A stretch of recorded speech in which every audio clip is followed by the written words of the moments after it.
Deus. Amém? Amém. Glorificamos aos céus por mais uma oportunidade que Deus nos dá de estar aqui mais uma vez nesta congregação. E é sempre para nós uma alegria muito grande no nosso coração de poder estar ajudando os irmãos, cooperando com os irmãos. E sempre fazemos isso nas congregações dentro da medida do possível, porque nós somos faccionistas e nem toda semana nós podemos nos deslocar para os trabalhos das congregações. Nós já temos o nosso compromisso na sede e está sempre durante toda a semana saindo para atuar nas congregações. Fica um pouco complexo, né? Porque a gente está na correria do trabalho e o nosso trabalho exige muito, não é? Então, quando existe o convite para a pregação da palavra, eu largo tudo, jogo tudo para trás. Agora, a frequência diária já fica um pouco complicado. Deus não me cobraria assim. Mas se eu dissesse não para um convite, para pregar a palavra de Deus, eu já entendo que eu estaria andando na contramão de Deus. Aí já é uma outra coisa. E por isso nós jogamos tudo para o alto e estamos aqui glorificando a Deus com os irmãos e pregando a palavra do Senhor. Amém? Eu gostaria de convidar os irmãos para que abra sua Bíblia comigo, por gentileza, no livro de 1 Reis, capítulo de número 17 e versículo 14. Agradeço ao nosso irmão Moisés por ter nos convidado, e é sempre uma alegria. Sempre que precisar, nós estamos aí dentro da medida do possível, colaborando com os irmãos. Louvado seja Deus. Deus está aqui nesse lugar. Eu vos digo uma coisa para os irmãos: o nosso Deus é um ser que não aceita desculpas. Quando nós chegamos aqui, ele estava dizendo que alguns irmãos ligaram para justificar. Mas existem justificativas que são convincentes, mas existem outras que não são. Coração do homem é a terra que só Deus pode andar. E ele sabe quem poderia estar aqui, quem teria condições de estar aqui e quem não tem.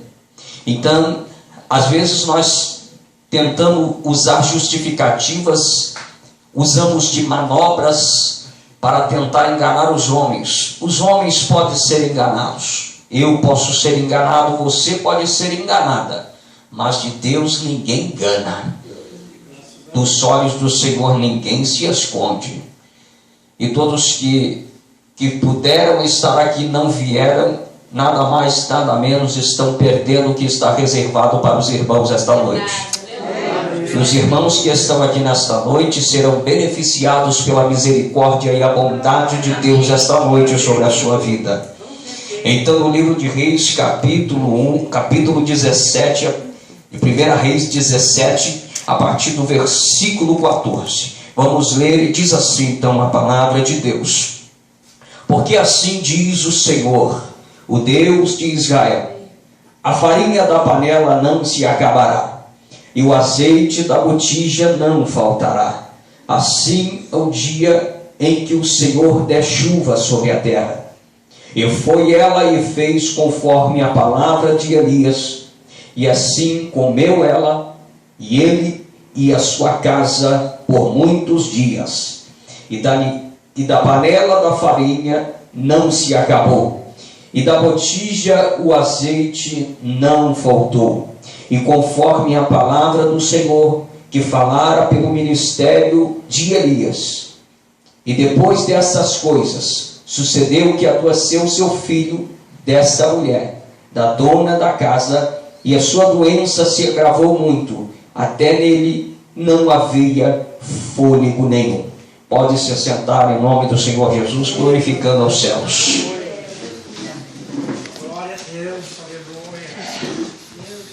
Bem, eu estive orando e buscando a face de Deus para que o Senhor nosso Pai nos orientasse e nos desse a diretriz em qual palavra o Senhor gostaria e desejaria de trazer aos irmãos que estariam presentes aqui esta noite. E o Espírito de Deus começou a me levar à realidade que nós estamos vivendo, a realidade da vida que bate na nossa porta. E a realidade da vida, ela é dura.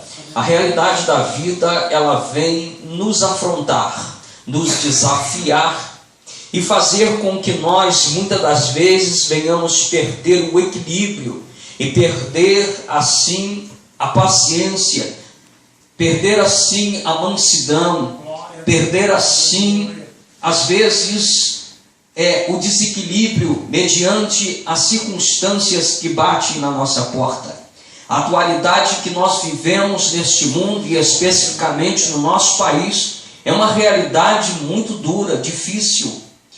Está se batendo a porta da crise, porém a crise neste país, ela já está batendo na nossa porta já há muitos anos. Os tempos vieram melhorando, mas a crise vem tomando conta ainda deste país. E por esse ano as coisas se descambou.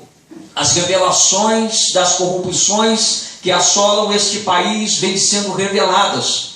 E consequentemente, quando o eixo da economia do país ela vem ser abalada, automaticamente isso vai refletir dentro da nossa casa. Automaticamente isso vai refletir dentro do nosso lar. O chefe de família que tem a preocupação, a responsabilidade de trazer o alimento para dentro de casa. O chefe de família que tem a responsabilidade e o peso no seu ombro de cuidar da casa, de cuidar dos filhos, da manutenção do lar de uma forma geral, da saúde da esposa, para pagar o médico, para pagar às vezes o médico para o filho, para dar assistência à família, para dar assistência à esposa que às vezes precisa de uma roupa diferente, para cuidar da sua vaidade, também para ajudar no vestuário de toda a família, dos filhos. E nós temos esta responsabilidade como chefes de família. Isto pesa nos nossos ombros, porque o nosso Deus foi que, após o pecado, a queda de Adão e Eva, ali Deus, Ele deu este castigo para os homens. Disse: a partir de hoje, do seu suor você viverá. E então, Satanás, sabendo disso, que a responsabilidade pesa sobre os nossos ombros, ele então vai se levantar para tentar mexer na economia do país, para tentar desestruturar a família. O alvo principal do inimigo das nossas almas é destruir e desmartelar o projeto que Deus criou, que é a família. Então ele vai mexer num dos eixos, que é a economia. Mexendo na economia, ele vai começar agora a trazer a preocupação para o esposo, vai trazer a preocupação com a esposa também, porque neste século não somente agora os homens têm que trabalhar, mas as mulheres também têm que sair da sua casa, e ela, além de ter que dar conta da casa, do esposo, da filha, ela também agora tem que sair do lar pela manhã para trabalhar, para ajudar o esposo na manutenção da casa. Aí já é uma coisa errada, que contraria uma ordem de Deus, mas por causa de toda essa oscilação econômica existente na nossa nação, no nosso país, acaba que as nossas esposas, as mulheres, elas se pegam num cansaço, numa fadiga tão grande, que o estresse começa a tomar conta, e as mulheres, ela começa a ficar impaciente, e às vezes não consegue dar atenção para o filho necessária, que é preciso que os nossos filhos venham ter esta atenção, e ela também às vezes não vai ter aquela atenção para o esposo, que também precisa de atenção, e vice-versa. E então o que acontece? Como a economia está sendo abalada, o nosso tempo ele vem sendo ocupado por causa do trabalho. Nós temos que trabalhar mais vezes. Essa semana foi um presbítero na minha casa para me perguntar se eu tinha como encaixá-lo na tarefa pelos finais de semana de garçom, porque a coisa está apertada. pesada, a coisa está ficando feia, a coisa está ficando preta. Esta é a realidade do mundo lá fora, e nós nos pegamos nesta pressão, não é verdade? Não é assim a realidade nossa, nos pegando nesta pressão. Mas acontece que nós não somos como as pessoas lá fora. O que nos diferencia das pessoas lá fora é que a nossa economia está no controle de Deus. A nossa economia está no controle dos céus. Nós aprendemos através da instrução da palavra que a fidelidade no dízimo vai retrair e oprimir o devorador, e assim então o pouco que você ganha no seu trabalho, ele vai ser muito por causa da sua fidelidade diante da palavra de Deus. Esta é a diferença daquele que serve e daquele que não serve. Aleluia! Glória a Deus!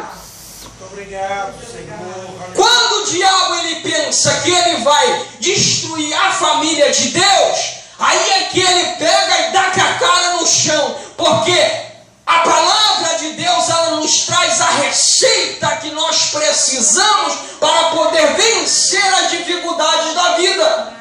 E quando você vem aqui num ato de gratidão, ofertar ao Senhor a casa de Deus, automaticamente Deus ele vai receber esta oferta. Ele vai receber porque veio do coração. Como Jesus sondou o coração, a oferta da viúva, e viu que ela tinha dado mais do que os outros, que estava dando montões, porque Jesus ele sondou e viu o coração daquela mulher. Então, quando você de todo o seu coração você entrega para Deus a sua adoração, a sua oferta, o seu dízimo, o seu tempo que é escasso neste século, quando você sacrifica, como você, por exemplo, saiu da sua casa, do seu conforto, pegou a condução, quando nós viemos no ônibus, o ônibus deu um monte de volta, passou pelo Girassol, depois subiu outro morro lá, até vir até aqui. Olha, este sacrifício que você faz, de sair da sua casa, do seu conforto, já é uma renúncia daquilo que a sua carne estava pedindo. Mas você disse: não, eu vou para a casa de Deus, vou adorar a Ele, vou glorificar a Ele. E isso, sabe o que é? É uma semente que você está plantando. E quando você precisar de um milagre urgente, você vai ter autoridade sobre a sua vida para dizer: olha, Deus, eu tenho crédito contigo, a minha vida está no altar, tem sido fiel ao Senhor. Aí o diabo vai ter que bater em retirada, porque você não é devedor, você está pagando a sua dívida com Deus, você está andando com fidelidade com Deus, então o diabo não pode prevalecer sobre a tua vida. Aleluia! Aleluia! O diabo ele pode lançar a escassez que for, o mundo pode estar em crise, mas nós estamos em Cristo, e quem está em Cristo, a vitória é garantida. A provisão de Deus, ela vem na hora que mais você precisa. Às vezes, quando você vai perdendo a esperança, na dificuldade que você está vivendo, na última hora Deus vem, estende a mão e traz a providência sobre a tua vida. Quem é que já viveu a providência, a provisão de Deus sobre a sua vida? Glória a Deus! Glória a Deus. O profeta Elias, quando ele vai iniciar o seu ministério, quando o tempo de Deus chega na vida de Elias para destronar Acabe, Jezabel, que estava induzindo o povo à idolatria e a servir deuses estranhos, aos Baals da época, quando Elias vai se apresentar a Israel, quando foi chegado o seu tempo, Elias chega até a Acabe e lhes anuncia, dizendo que durante 3 anos não haveria chuva sobre a terra. Repare bem que quando no período de seca, Deus ele vai orientar a Elias e vai dizer: tu vais para o Oriente, e lá tu beberás a água do ribeiro de Querete, e ordenei aos corvos para que te sustente, e levará para ti pão e carne para que você se alimente. Elias não temeu, Elias confiou na palavra de Deus em seu ministério. Elias, ele então caminhou, foi para o Oriente, para o lado em que Deus, ali no ribeiro de Querete, foi bebendo daquela água, comendo do pão e comendo da carne que os corvos levavam para Elias. E o que nós aprendemos aqui, que nós já ouvimos outros pregadores falar, é que mesmo em meio até mesmo à crise, até corvos ou urubus, ele vira garçom para te servir. Até os animais, eles são ordenados para levar o sustento que você precisa. Se nenhum homem se levantar para te ajudar, Deus vai levantar a quem menos você espera para te ajudar. E quando bater na sua porta, não rejeite, aceite, porque é a provisão de Deus sobre a tua vida. Às vezes por preconceito, por causa do cidadão professar uma fé que você não professa, você rejeita com medo de estar amaldiçoado. A maldição não pegará sobre a tua vida, porque sobre a tua vida está o sangue do Cordeiro. Pode pegar, porque se está vindo para te ajudar, pegue, porque Deus é capaz de transformar a maldição em bênção sobre a tua vida. Não rejeite aquilo que vier até você. Existem pessoas que às vezes querem abençoar outras, e ela disse, não quero, e às vezes aquilo vai te fazer falta lá na frente. Elias obedeceu a voz de Deus, e Deus lhe sustentou, mas aconteceu que, em meio à seca, o rio de Querete se secou. As águas do rio de Querete acabou. E então Deus agora vai falar novamente com Elias. Eis que eu tenho ordenado uma viúva para que te sustente. Você pode perceber que durante a jornada de Elias, durante esses 3 anos de crise, durante esse período de seca, durante este período em que a terra estava árida e infrutífera, Deus em todo o tempo estava no controle da vida de Elias. Graças a Deus. Não importa quanto tempo este país estará em crise, não importa se você está vivendo dentro da crise, mas uma coisa você tem que ter certeza dentro da sua alma, e convicção, e acreditar que mesmo em meio à crise, Deus está no controle da sua vida, Ele está no controle da sua existência, e Ele não deixará faltar nada na sua casa, Ele não deixará nada faltar para você, porque Ele é quem te sustenta. Glória a Deus. Glória a Deus. Elias viveu essa experiência no ministério. Como a minha esposa estava dizendo aqui, é em meio à crise mesmo que nós vemos a manifestação da glória de Deus. Verdade, glória a Deus. E cada situação que nos ocorre, nós precisamos pegar proveito daquilo, como experiência, e jogar sobre os nossos ombros, para ajudar aqueles que estarão passando pela mesma situação em que você está vivendo. Deus jamais vai permitir você passar por alguma situação de forma em vão. Deus tem um propósito em tudo na nossa vida. E o que você está passando é por permissão dEle, para que você possa auxiliar e ajudar, fazer a tarefa que Deus designou para a igreja. Igreja significa lançados para fora, é ajudar, é resgatar o que estão lá fora na perdição. E quando alguém vier buscar conteúdo de você, uma palavra de auxílio, uma palavra de ajuda, você terá conteúdo, você terá experiência, e vai dizer para ele, meu amigo, eu já passei por isso, mas sabe qual foi o segredo da minha vitória? Foi a perseverança e a fé no meu Deus. Porque no período que eu passei, que você está passando, eu experimentei do agir de Deus. Eu pude experimentar da provisão de Deus quando eu estava passando o mesmo que você está passando. Aí você não precisa de teologia, você não precisa de usar hermenêutica, você não precisa de usar nada na teologia para converter aquele pecador. Basta apenas lançar o anzol do testemunho, que ele vai acreditar no Deus que você serve. Elias podia dizer de coisas que ele viveu. E você? Será que você tem vivido as experiências de Deus sobre a sua vida? Cada vez que nós mergulhamos mais em Deus e na sua obra e na sua vontade, nós somos alvos das experiências divinas. Todas as vezes que nós nos pegamos diante de uma realidade e que nós nos colocamos diante de Deus e mergulhamos e entregamos para Ele, na sua hora, no seu kairós, nós iremos viver a sua provisão.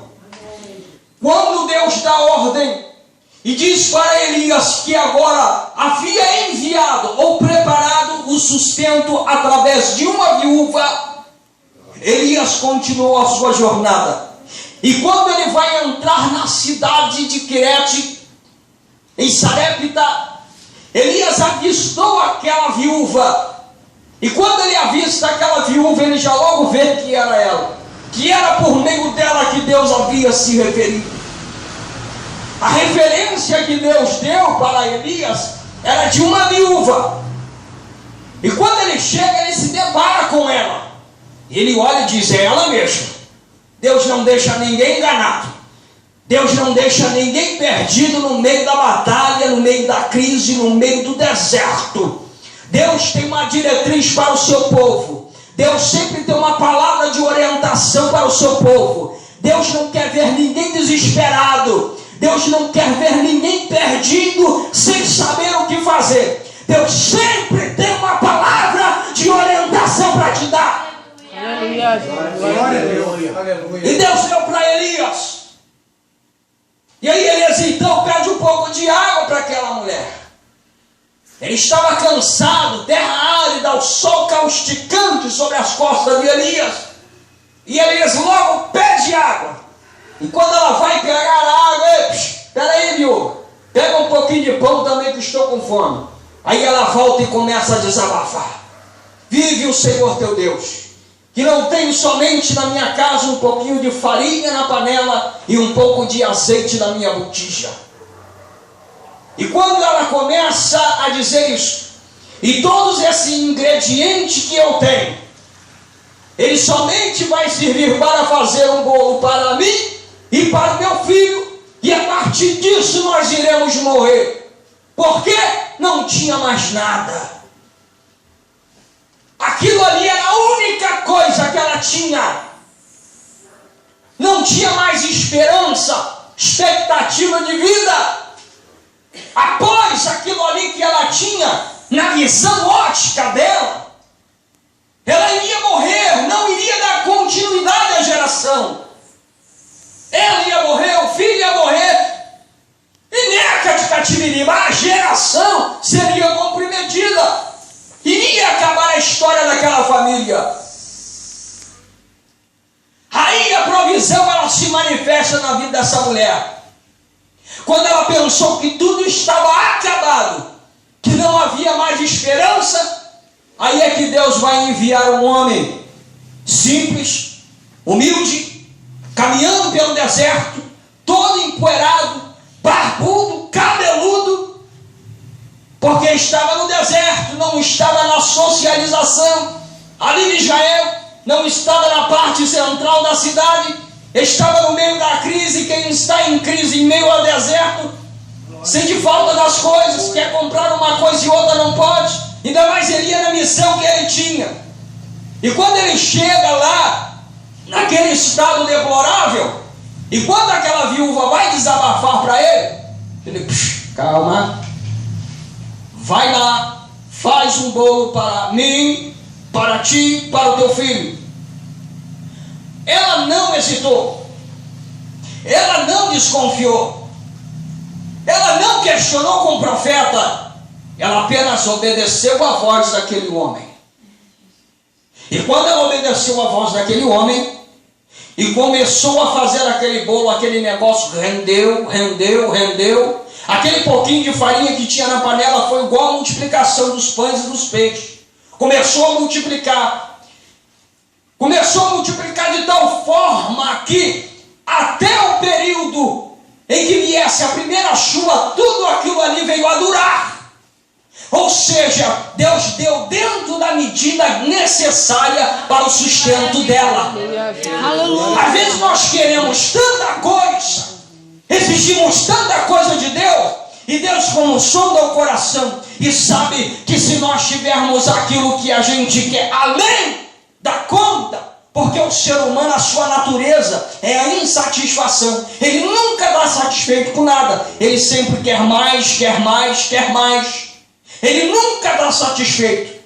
E Deus, Ele vai te dar nesta noite, dentro da medida, dentro daquilo que você precisa. Ele vai atuar hoje na sua necessidade. O sobrenatural de Deus aqui hoje para você é atuar dentro da sua necessidade. Não é de forma demasiada para que depois nós venhamos jogar na lata do lixo. Deus, Ele sempre dá dentro da medida, porque se passar estraga. Aquela mulher, ela sofreu, viveu a provisão de Deus sobre a sua vida em meio ao deserto. Agora imagine a cabeça dessa mulher durante esse período de 3 anos. A sua mente, o seu psicológico, o seu emocional, vendo o filho com fome, pedir comida e não terem abastância como tinha antes, porque a crise bateu na porta.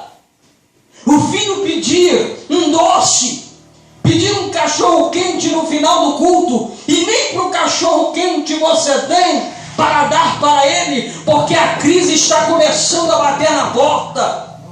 Quando o carteiro visita a sua casa e começa a entregar as correspondências, vem um calafrio dentro de você, e você leva a mão na cabeça e diz: meu Deus, como vai ser agora? E quando você abre aquela carta, você tem uma surpresa ainda maior, juro sobre juro.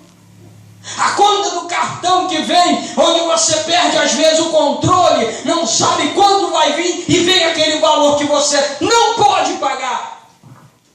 E aí você começa a ficar preocupado. Você começa a entrar, às vezes, em desespero. E aí começa a tomar conta dentro do nosso lar, da nossa casa, de tal forma que se nós não recorrermos a Deus, o negócio fica estreito. E é preciso recorrer a Ele, porque só Ele tem a solução, só Ele tem a chave.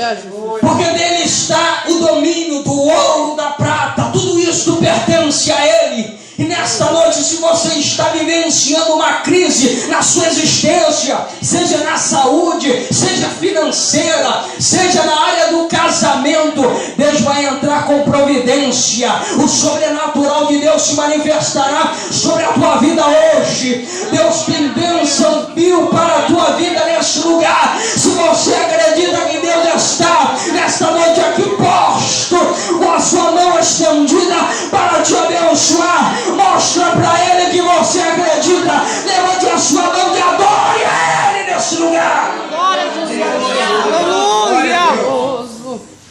Aleluia. Oh, Espírito Santo. Aleluia. Um problema foi resolvido. Já vou concluir. Um problema foi resolvido. A fome foi extirpada. O armário estava cheio. A mulher estava feliz. O profeta estava alegre. Encontrou um teto para descansar. Mas quando menos esperava, o filho da viúva adoeceu. O seu problema de saúde se agravou. Ele não resistiu e veio a falecer. A mulher entra em desespero novamente. E começa a dizer para o profeta Elias: tu vieste aqui e mataram meu filho. Começa a culpar até mesmo a Elias, porque só foi você chegar aqui, o meu filho veio a morrer. Ela não esperava aquilo. A pessoa, quando está vivenciando um problema tão grave como esse, os seus sentidos ele começa a perder. A pessoa perde o chão e entra em desespero. As pessoas que perderam os seus filhos na tragédia, eu ouvi falar de um pai que, quando viu o filho deitado sobre o chão, ele ajoelhou, pegou o filho no colo e gritava desesperadamente, e pegava da terra do chão e começava a jogar para o alto, de tamanho desespero que era a perda de alguém, ainda mais de um filho, de uma criança, e aquela mulher entra em desespero. Mas a Bíblia vai dizer que o profeta Elias vai pegar o menino sobre os seus braços, vai levar até o quarto, mede 3 vezes, e quando mede, profetiza ali que volte o espírito daquele menino. Imediatamente Deus atendeu a ordem de Elias. A morte, ela foi expulsa, e a morte teve que devolver o espírito daquele menino, e ele veio a ressuscitar, e o nome do Deus de Israel foi glorificado dentro daquela casa, dentro daquela família. E é isto que Deus irá fazer hoje na tua casa. O Deus de Israel, por meio de Cristo, se glorificará na tua casa, na tua família hoje. Fica de pé em nome de Jesus. Glória a Deus. Eu quero orar pela tua família, pela tua casa hoje. O Deus de Israel está com as suas mãos estendidas, como o profeta Isaías disse no capítulo 59: pois os teus ouvidos não estão agravados para ouvir, e nem